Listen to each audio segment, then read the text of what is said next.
All right, here we go. So we have got. Let me hit play here.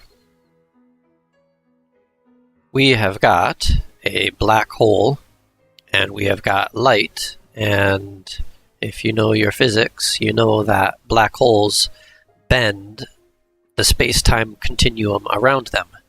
Because they are literally bending space, anything that travels close to them within the radius of their gravitational pull also gets bent. So even though light normally travels in a straight line, space is getting bent around the black hole, causing the light to become bent as well.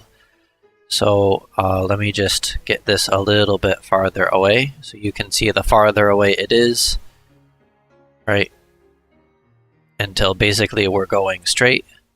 Or if I start to get closer, closer, and closer, right, the light will become more and more sharply bent.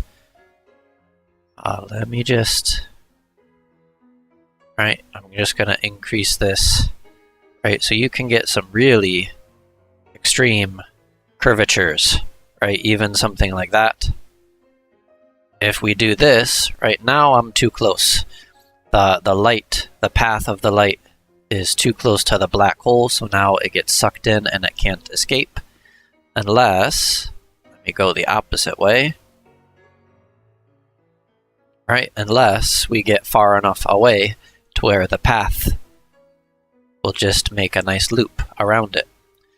So, this is the reason why I didn't have any update video earlier this week.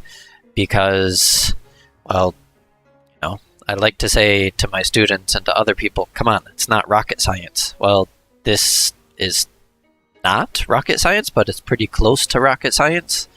You know, you need to calculate the initial velocity of the light, and then,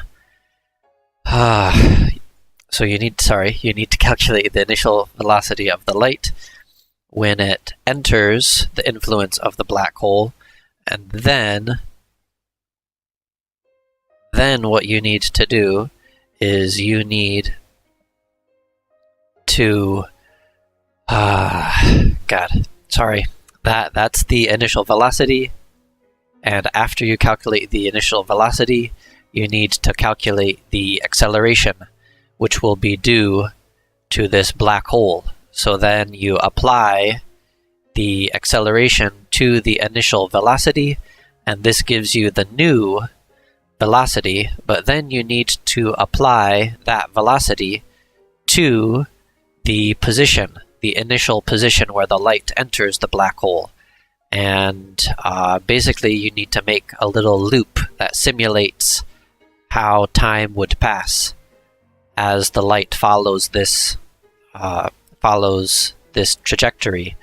So, you know, you make a little time step, and then you do the same thing based on your new position.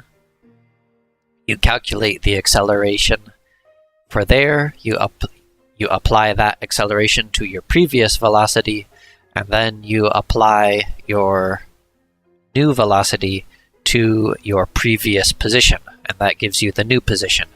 And then you just keep stepping through